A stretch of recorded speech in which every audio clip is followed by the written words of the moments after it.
कुछ भी करने से पहले थोड़ा सोचे। एक युवक ने शादी के कुछ साल बाद पिता से कहा कि वो विदेश जाकर व्यापार करना चाहता है। पिता ने उसकी मंजूरी दे दी।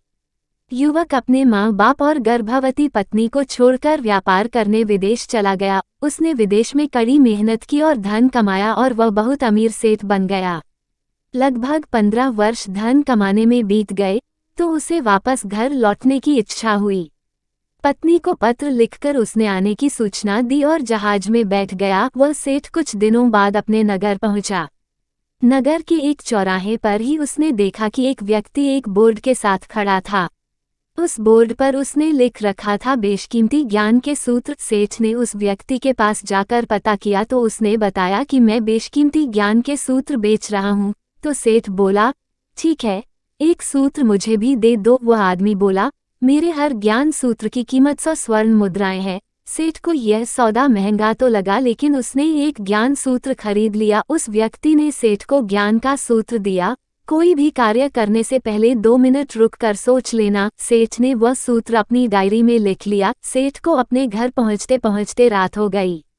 सेठ ने सोचा, इतने सालों बाद लौटा हूँ तो क्यों ना सीधे पत्नी के पास पहुंचकर उसे सरप्राइज दूं। घर के चौकीदारों को इशारों से अंदर कुछ भी कहने से मना कर दिया और सीधे पत्नी के कमरे में गया। वहां का नजारा देखकर वह चौंक गया। उसने देखा कि उसकी पत्नी के साथ एक युवक सोया हुआ था। यह देखकर सेठ गुस्से से आग बबूला हो गया। वह सोचने लगा कि मैं परदेश में उसकी चिंता करता रहा और यह यहाँ अन्य पुरुष के साथ सो रही हैं। आज मैं इन दोनों को जिंदा नहीं छोड़ूंगा। वह गुस्से से अपनी तलवार निकालकर दोनों पर वार करने ही जा रहा था। इतने में उसे 100 स्वर्ण मुद्राओं के बदले जो ज्ञान सूत्र खरीदा था उसकी याद गई कि कुछ भी कार्य करने से पहले 2 मिनट सोच ले। वह 2 मिनट सोचने के लिए रुका।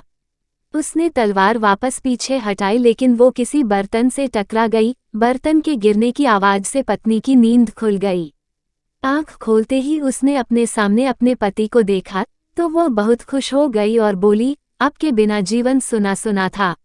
इंतजार में इतने वर्ष कैसे निकले यह मैं ही जानती हूँ। पत्नी ने इतना बोलकर पास सोए हुए युवक को उठाते हुए बोली, बेटा उठ जा, तेरे पिताजी आए हैं। युवक उठकर जैसे ही पिता को प्रणाम करने झुका तो माथे की पगड़ी सेठ के पैरों में गिर गई। उसके लंबे लंबे बाल बिखर गए। सेठ की पत्नी ने कहा, यह आपकी बेटी है, इसके सम्मान को कोई आंच न आए इसलिए मैंने इसे बचपन से ही पुत्र के समान पालन पोषण और संस्कार दिए हैं। यह सुनकर सेठ की आंखों से आंसू की धारा बह निकली। उसने पत्नी और बेटी को गले लगा लगा लिया और सोचने लगा, यदि आज मैंने उस ज्ञान सूत्र पर अमल नहीं किया होता तो आवेश में आकर कितना अनर्थ हो जाता। मेरे हाथों से मेरा ही निर्दोष परिवार खत्म हो जाता।